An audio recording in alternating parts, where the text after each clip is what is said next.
Hey y'all, this is Makana, Siren M, and I'm giving our reading today. We have some questions for the full moon. I've been really just feeling into the energy. It's been like helping lift me out of a kind of heavy period, I feel.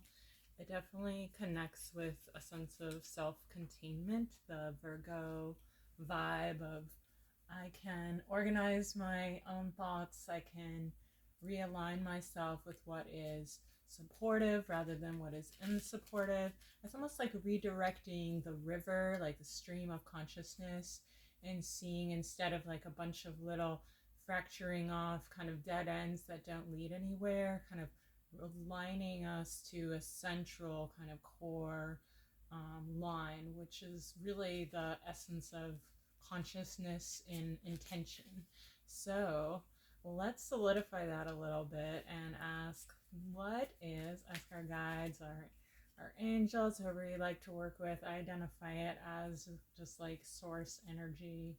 So we're just going to ask, as well as our inner being, of course, inner being, source, and guides who are in our highest good, please direct us into what intention can be most beneficial in this time. How do we intentify ourselves? How do we get in our intention? How do we align and come to a central core that is most supportive of our evolution, our alignment, of just us doing us in the best way possible in this realm, this time, space, now?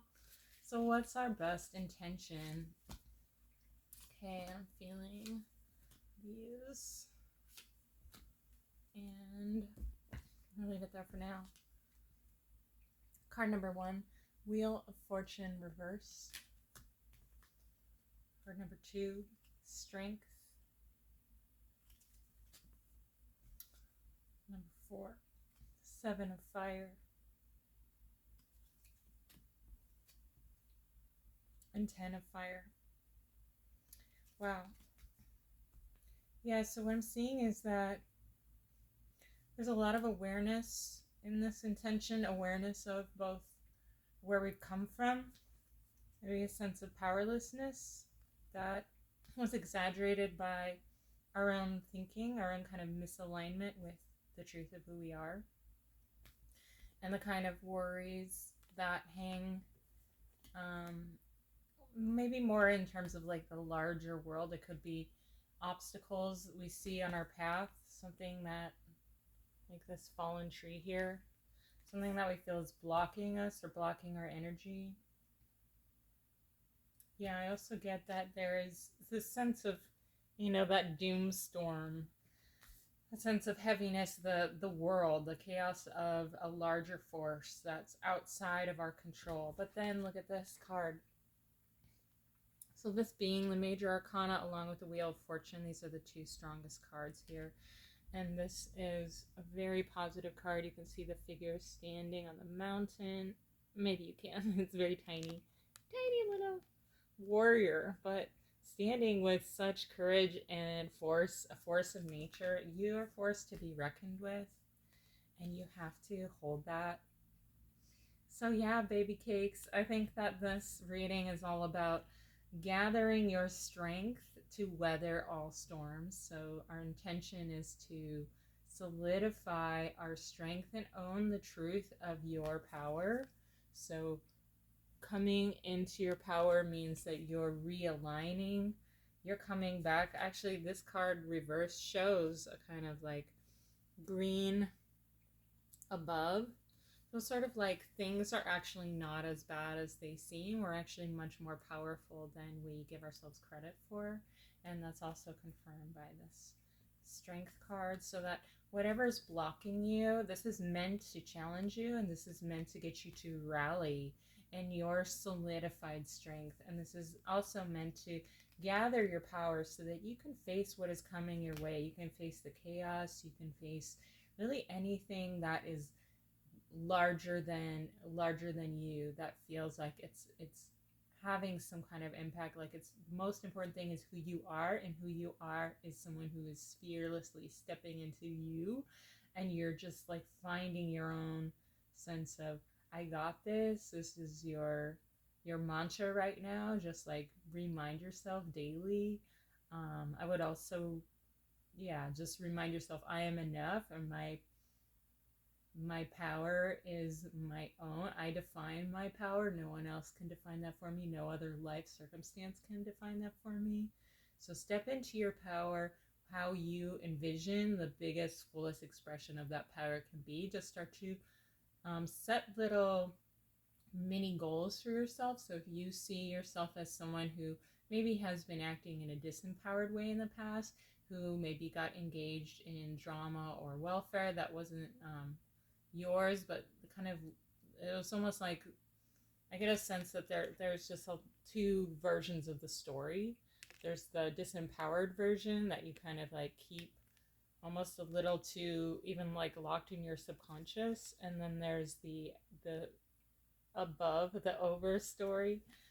I almost think that it's like you're navigating something with a lot of poise, and you're not even seeing that right now. You're like much farther on your path, and you're much farther in developing your strength than you even have begun to give yourself credit for.